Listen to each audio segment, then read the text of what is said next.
Oke, assalamualaikum warahmatullahi wabarakatuh. Selamat pagi anak-anak semua. Ya, pada kesempatan ini kita akan membahas ya seni patung. Ya, oke ya. Tolong disimak dengan baik-baik. Ya, kemudian disiapkan buku tulisnya. Apabila nanti ada yang lebih penting, yang perlu dicatat, nanti bisa kalian catat. Ya. Oke, kita next ya, tentang pengertian dan fungsi seni patung anak-anak. Patung diartikan juga sebagai plastik art atau seni plastik karena patung ini identik ya dengan sebuah cipta karya manusia yang meniru ya. Ini itu meniru bentuk dan memiliki keindahan atau estetik ya. Jadi meniru bentuk dan juga nanti pastinya dia memiliki suatu keindahan ya. Tidak terbatas pada bentuk manusia ya. Jadi contohnya itu tidak hanya meniru manusia, tetapi lebih luas lagi ya, meniru bentuk apapun ya, bisa binatang atau yang lainnya ya, dapat disebut dengan seni patung ya, tidak harus dengan bentuk manusia anak-anak. Oke. Patung bersifat 3 dimensi atau benda yang bervolume anak-anak ya. Artinya bisa dilihat dari berbagai arah ya. Bisa dilihat dari samping kanan, kemudian ada samping kiri ya. Bisa dilihat dari samping kanan ya, kemudian belakang ya. Pokoknya bisa dilihat di berbagai arah anak-anak ya. Nah, ini adalah pengertian dari seni patung anak-anak ya. Oke, anak-anak bisa dicatat ya, di pause terlebih dahulu ya. Apabila ini lebih penting ya, dicatat di buku tulisan kalian masing-masing. Oke, selanjutnya anak-anak yaitu beberapa pendapat juga menjelaskan tentang seni patung ya. Ini yang pertama adalah Mike Susanto ya. Seni patung itu adalah sebuah tipe karya 3 dimensi yang bentuknya disebut dengan metode subtraktif ya. Yaitu subtraktif itu mengurangi bahan seperti memotong ya, kemudian menata ya, menata itu mengurangi anak-anak ya. Atau aditif ya. Aditif itu membuat model lebih dulu supaya atau mengecor dan mencetak. Jadi ada yang mengurangi ya, bisa dijelaskan untuk mengurangi, bisa untuk mencetak ya, membuat cetakan terlebih dahulu ya. Jadi menurut Mike Susanto ya anak-anak. Oke, selanjutnya anak-anak itu menurut Sunarso dan Suroto ya. Teknik patung adalah semua karya dalam bentuk meruang ya. Jadi ada ruangnya ya. Ruang untuk patungnya itu ya, meruang. Ini menurut selanjutnya menurut Kamus Besar Indonesia ya, yaitu dia menjelaskan benda tiruan ya. Jadi patung itu benda tiruan ya. Seperti pada gambar itu ya, itu tiruan semua ya. Ada orang ya, atau pahlawan itu tiruan dengan gambar aslinya, itu bentuk manusia ya. Dan hewan yang cara pembuatannya dengan dipahat ya, bisa dipahat ya. Oke. Menurut B.S. Meyer ya, karya 3 dimensi yang tidak terikat pada latar belakang apapun atau bidang manapun pada suatu bangunan. Jadi karya 3 dimensi yang tidak terikat pada latar belakang ya. Jadi seperti seolah-olah patung itu berdiri sendiri, nggak ada terkaitannya dengan latar belakang manapun ya, atau suatu bangunan ya. Ini ya. Oke, jadi itu tadi menurut pengertian patung ya. Bagi anak-anak kalau mau mencatat di buku catatan kalian, silakan dicatat, silakan di pause terlebih dahulu ya. Oke. Jadi ada ini ada gambarnya ya, ada contoh-contohnya ya. Ada di Borobudur ya. Kemudian ini pahlawan ya. Ada binatang berkuda ya. Ini contoh-contohnya. Selanjutnya anak-anak adalah secara umum berdasarkan pembuatnya seni patung itu ada 3 macam ya. Yang pertama adalah patung sebagai fungsi personal, kemudian patung sebagai fungsi sosial, kemudian patung sebagai fungsi fisik ya. Nanti kita jelaskan satu persatu ini anak-anak. Yang pertama anak-anak adalah patung sebagai fungsi personal ya.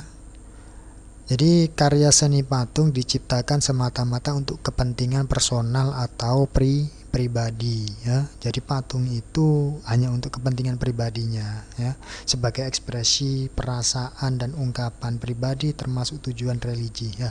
Jadi kita itu misalkan mau mengungkapkan perasaan melalui patung ya, itu.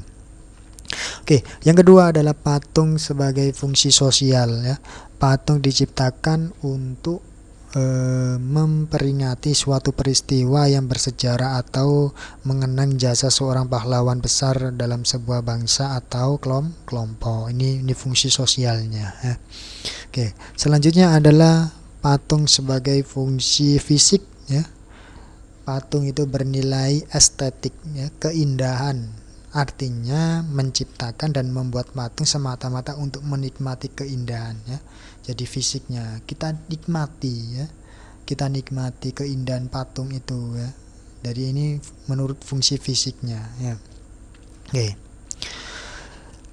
Materi selanjutnya adalah bentuk dan jenis patung ya. Tolong disiapkan bukunya ya. Kalau ini penting silakan dicatat ya. Berdasarkan pada perwujudannya, ragam seni patung modern dapat dibedakan menjadi ini salah ya, maaf ya. Ini ada 2 ya, yaitu bentuk imitatif, kemudian bentuk non figuratif ya.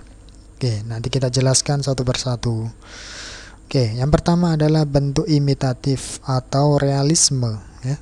Corak ini merupakan tiruan dari bentuk alam ya.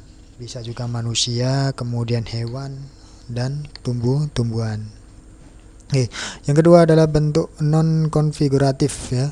Patung ini secara umum itu sudah meninggalkan bentuk dan alam untuk mewujudkannya bersifat abstrak ya. Jadi seperti ini patung sudah tidak jelas ya. Ini sudah meninggalkan bentuk keasliannya ya. Kita tidak bisa menebak ini gambar apa atau patung apa ya, karena dia sudah meninggalkan bentuk-bentuk keasliannya anak-anak ya.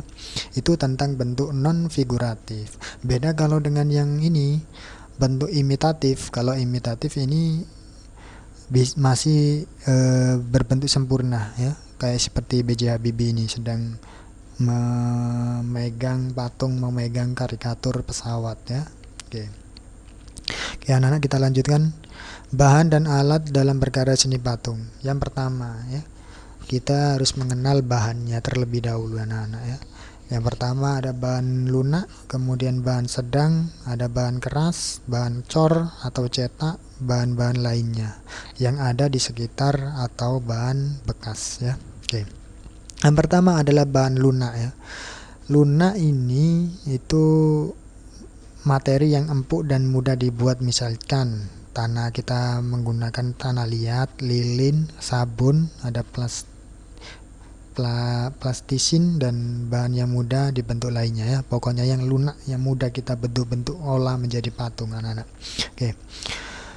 Yang kedua adalah bahan sedang, artinya bahan ini itu tidak mudah dan juga tidak keras. Contohnya adalah kayu ya, kemudian kayu sengon, kemudian kayu randu dan kayu mahoni ya. Ini kayunya tidak terlalu keras ya, bisa kita pegang terasa gembuk ya, itu.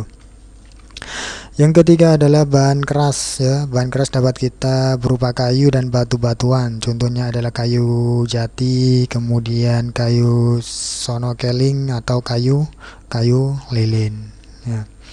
Kemudian yang keempat adalah bahan cor atau cetak. Bahan yang dipakai untuk proses ini antara lain adalah semen, kemudian ada pasir, kemudian ada logam, ada timah, perak, emas, dan beberapa bahan kimia seperti fiber atau resin ya. Itu. Jadi ini cetak ya, kita membuat cetaknya terlebih dahulu anak ya. Oke. Kemudian alat ya. Alat ada butsir, kemudian ada meja putar, ada pahat, ada sendok adukan, alat las atau karbit atau listrik ya. Kemudian selanjutnya adalah teknik berkarya seni patung ya. Yang pertama adalah teknik pahat ya, yaitu kalau teknik pahat ini itu mengurangi bahan menggunakan alat pahat, misalkan membuat patung dan relief dengan bahan dasar kayu dan batu ya. Alat yang digunakan adalah pahat dan palu ya. Jadi kita misalkan kita memiliki sebuah batu besar ya, kita buat patung, nanti kita pahat ya, kita pahat dan kita palu sampai membentuk sebuah patung. Yang kedua adalah teknik busir ya, yaitu membentuk benda dengan mengurangi dan menambah bahan, misalkan membuat keramik dengan bahan dasar tanah liat. Alat yang digunakan adalah sudip. Jadi keramik ya, keramik itu aslinya terbuat dari tanah liat dengan ada tambahan ya, ditambahkan bahan lagi ya, akhirnya terbentuk dengan keramik ya. Yang ketiga adalah teknik cor, yaitu membuat karya seni dengan membuat alat cetakan ya. Jadi kita membuat cetakan terlebih dahulu ya, baru kemudian kita tuangkan adonan berupa semen ya, kemudian ada gips, ada sebagian sehingga kita menghasilkan bentuk yang diinginkan. Alat yang digunakan adalah cetakan ya, dicetak, kita membuat cetak. Ibaratkan kita membuat cetakan apa ya, coba tiang bendera misalkan, kita buat cetakan terlebih dahulu, baru kita membuat adonan, kita tuangkan ya. Itu teknik coran anak. Kemudian teknik cetak ya, yaitu membuat karya seni dengan cara membuat cetakan terlebih dahulu. Misalkan membuat karya patung kerajinan dengan bahan dasar tanah liat dan semen ya, kita buat cetakan. Hampir sama dengan cor tadi ya. Yang kelima adalah teknik assembling, merakit ya. Adalah membuat sebuah komposisi sambungan dari material seperti besi, logam, tembaga atau sebagai macam material seperti benda atau kertas, kayu, dan tekstil. Bisa dengan cara las listrik, menyambungkan dengan lem untuk membuat karya mendapatkan bentuk tertentu. Jadi intinya dari teknik assembling ini, kita itu ada bahan-bahan bekas, kita kemas ya, misalkan kita membuat robot atau patung dari botol-botol bekas ya, kita tumpuk-tumpuk, akhirnya dia itu membentuk sebuah patung ya. Itu jadi teknik assembling itu seperti itu ya. Jadi kita kumpulkan, ada besi, ada apa, kita jadikan satu ya, kita rangkai menjadi sebuah patung anak-anak ya. Oke. Alhamdulillah anak-anak, demikian materi kali ini ya, semoga bermanfaat ya. Jangan lupa kalau materi ini sangat penting ya, silakan nanti di play kembali, kemudian dicatat di buku kalian masing-masing. Assalamualaikum warahmatullahi wabarakatuh.